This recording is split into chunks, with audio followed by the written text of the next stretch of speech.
A cozy farming game, but with death?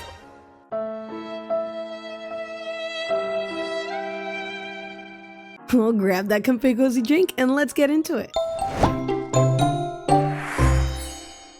Hey guys, welcome to Jade Mist Gaming. Jade Mist here, and today we're taking a deep dive into a new game recently released called Echoes of the Plum Grove. We're going to be taking a look at 10 specific categories, and then we're going to rank them each on a number score between 1 to 10, totaling out our brand new Jade Score at the end of the video. So here are the 10 categories that we're going to be ranking today. We have graphics and art style, performance, audio, features, gameplay mechanics, story, originality, fun factor, cozy level, and replayability. But before we do, be sure to hit that like button, subscribe to the channel, and ring that notification bell to get notified of all future cozy gaming content. Also, be sure to follow me over on Twitch for some more gaming shenanigans alongside YouTube 2 to 3 times a week. Alrighty, let's get into it. First off, what exactly is this game and what are we supposed to do? Echoes of the Plum Grove is a casual, cozy farm sim where your decisions have consequences. Your choices in farming, friendships, and seasonal organizations is going to determine your survival. After washing up on a new island, you'll find yourself the owner of a new plot of land,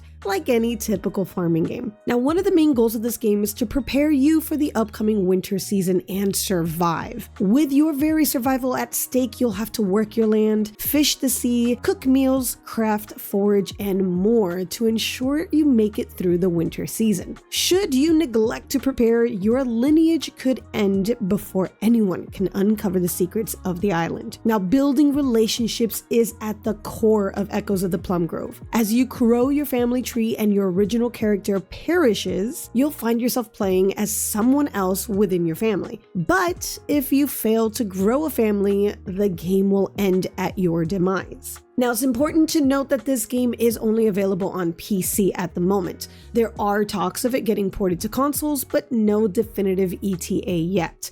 If you're interested in purchasing this game, consider using my affiliate link in the description below. I do not receive any monetization from that link. It's just a way for the devs to know that y'all are checking out my video. Alright, so now off the bat, the story of how you got to the village pulls at your heartstrings, which left me excited and wanting more. As I progressed, the storyline didn't disappoint and left me shocked and speechless at times. There are so many NPCs, all with different dialogues and personality, hinting around at various stories, leaving you curious and craving for more. You start discovering more hidden secrets and stories as you progress and meet more people, giving the game a great sense of depth and imagination. I found myself creating side stories of my own based on what NPCs would talk about, and which makes it so much more enjoyable. The art style of the game is a storybook cartoon design merging both 2D and 3D worlds. The Paper Mario vibe is so distinctive and gives it its own special kind of charm. It's clean and feels very polished,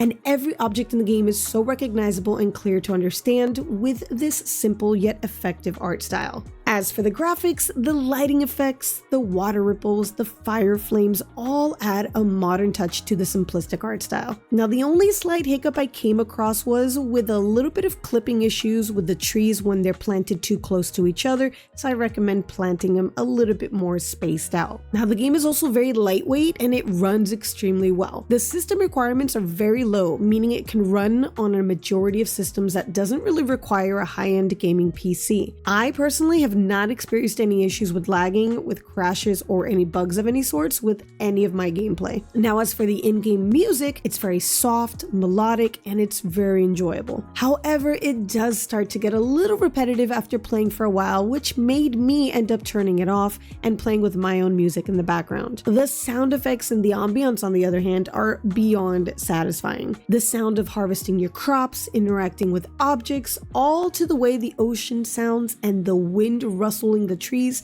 makes it a very immersive experience and very enjoyable. Now, keeping on the simplistic style of this game, the character design is also pretty minimalistic. You have your basic choices of hairstyle, eyes, skin tone, nose shape, and a few different outfits to choose from. Now, while it may seem a little lacking in this department, as you start playing, you're going to come across a wide variety of other hairstyles, clothing, and accessories that you can unlock from NPCs that will help set you apart from other players. Now, this does not mean there is multiplayer. This is more just in the aspect of other players playing the game. In addition, this game does support modding and currently has a small variety of cosmetic mods, providing you with a different outfit and look. The in-game journal and the interface is pretty simple and pretty easy to maneuver, but it does have its pros and cons. The game instantly provides you with full accessibility to all inventory slots. You'll never have to upgrade your bag or purchase additional slots, which is extremely useful and so greatly appreciated. I can honestly say I've only encountered full inventory about once or twice while playing, which is something so extremely rare for a farming game. It's so refreshing to not have to worry about always having my pockets full. Now, the quest tab does get me a little irritated at times since it doesn't currently allow for you to sort. They all appear in the order you accepted them, but they all have different time frames to be completed. It would be nice if we can actually sort this in the order of which ones are ending first. Aside from that, it's pretty straightforward, providing you with the basic information you need to complete each quest. Then heading over to the right, you have your village tab, which is where you keep track of your relationship level with all the living villagers in your world. Again, pretty simple leveling bar showing your friendships and possible enemies. Hovering over the characters also pulls up a little pop-up window showing the family tree of that villager. My only complaint here is that you can't track villagers that have actually perished. Since there is a life cycle in this game, having a sub-tab here showing past villagers and how they've perished would be very helpful when trying to find somebody that you may have forgotten about or maybe didn't even realize passed away. After that, we have your in-game map. Now, while the map is very clean and easy to maneuver, I feel like it could be a little bit better. Currently, if you're looking for a specific NPC, you'll only see their head icon on the map when you have a quest ready to turn in for them. All the other NPCs basically make you guess and hunt for them around the map. Considering the lack of time and the crazy amount of stuff that we have to do in this game, hunting down NPCs is not something I very much enjoy, especially when the core mechanic of this game is building relationships with NPCs. I would love to see this option to track main NPCs on the map with a toggle feature possibly that wouldn't make the map look extremely crowded with player icons. Aside from that, it's got all the basic functions like villager shops, including the hours of operation and their descriptions on what they do. Another noteworthy feature on the map is the accessibility to signposts, which is your fast travel option. The game does provide you with fast traveling straight away, which is again a major plus. Now, one of the many things I love about this game is the fact that it doesn't overly hold your hand and it allows you to discover things on your own,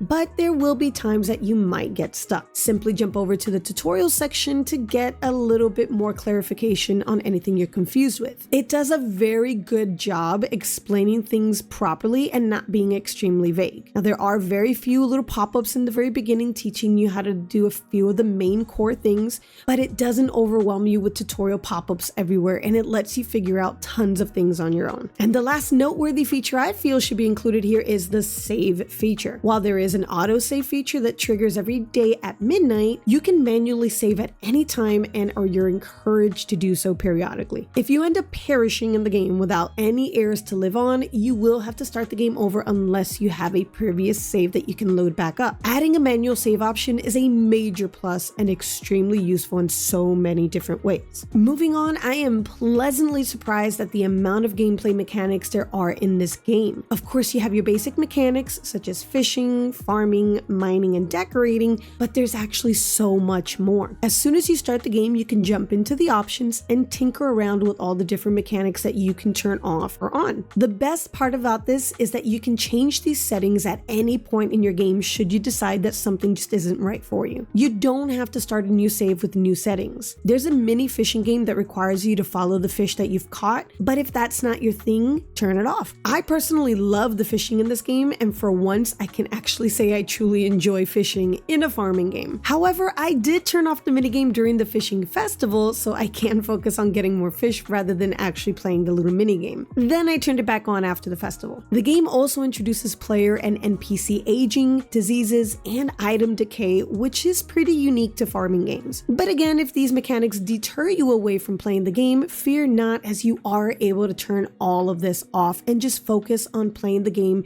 in a cozy and casual way. But if you do crave a little bit more chaos and shenanigans, simply turn them all on and go crazy. Now, the mining mechanic, on the other hand, is a little lacking for me personally. Without spoiling revealing too much, there really isn't much to get out of the mines in my opinion, and was a bit of a letdown. There's very minimal mining spots and not enough resources attainable in the mines in my opinion, but I did hear that they are working on improving and adding more to the mines, which has me extremely intrigued and very excited. And lastly, in the gameplay mechanics department is the decorating. This is one of the first farming games that I have personally played that isn't heavily focused on a lot of decorating. Yes, you can make your farm very unique and adorable, but it's a bit limited on what you can and can't do. There are tons of wallpapers and flooring options as well as pathing, rugs, and furniture items, but it does take a bit of time to craft or buy whatever you want. But once you do have the resources and the means to decorate, you are able to create adorable little farms that you can enjoy through the generations and keep adapting. There's beyond ample space available on your farm for many decorating possibilities. Now, placing and moving things are pretty simple and straightforward like most things, but can be restrictive, meaning you can't place items on top of paths or rugs, and you can't place certain things indoors or outdoors. I personally would prefer to be able to place artisan items like drying racks, preservative jars, flour mills, and other sorts of things like that outside rather than indoors. It's not a deal breaker, but would still be a lot better without the indoor and outdoor restrictions. Now, with all this being said, let's take a look at how everything has fared and give it a Jade score. The graphics and art style did not disappoint, kicking off pretty well with an 8 out of 10. Although it did have a tiny hiccup with tree clipping, the 2D story cartoon design holds a special place in my heart and looks timeless. Performance gets a solid 9. It runs extremely well and doesn't really require a high-end gaming PC to run. The sound category lands an 8.5 only because it felt a bit repetitive with the game music, but the sound effects and overall ambience is a major win. The features category is landing a 6.5 for me. I do feel some of the features could use some improvement to help with more efficient and productive gameplay, but it doesn't make the game unenjoyable, and it definitely is not a deal breaker. Gameplay mechanics did well, getting a score of 7.5. I love the amount of mechanics that can be customized and tailored to your own needs at any point in the game. The fishing being so enjoyable also helps, and being able to manually save at any point is a major plus. As for the story, I'm gonna give it an 8.3. The instant pulling of the heartstrings at the beginning and all the mysteries throughout are very enjoyable,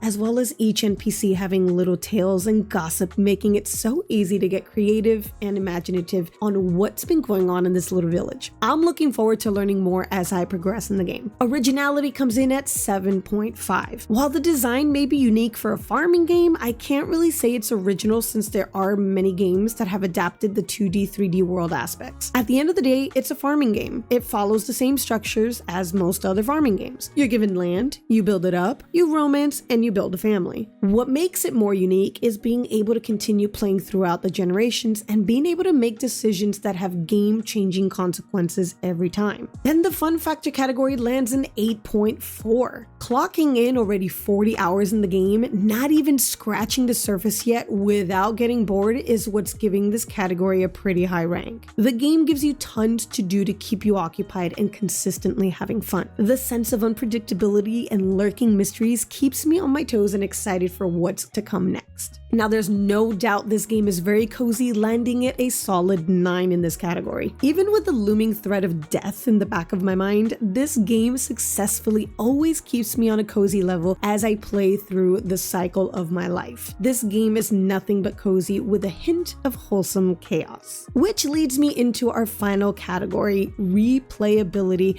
which gets a score of 8. The fact that you can continue playing this game even after your demise through your other family members makes it highly replayable. Each playthrough will be a different experience due to NPC behavior being so unpredictable. In one circumstance, you'll be able to romance that special someone you're after, whereas in another circumstance, that special someone will end up with another one before you even have a chance, leading you to make certain decisions.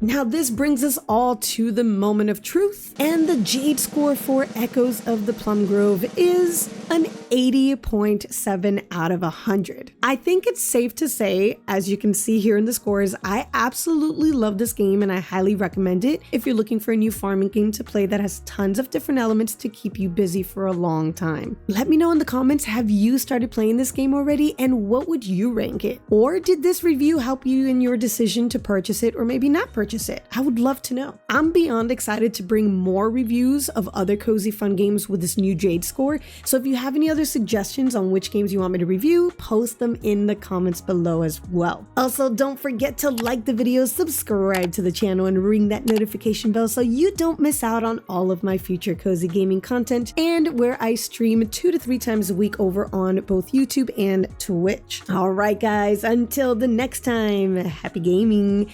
Bye.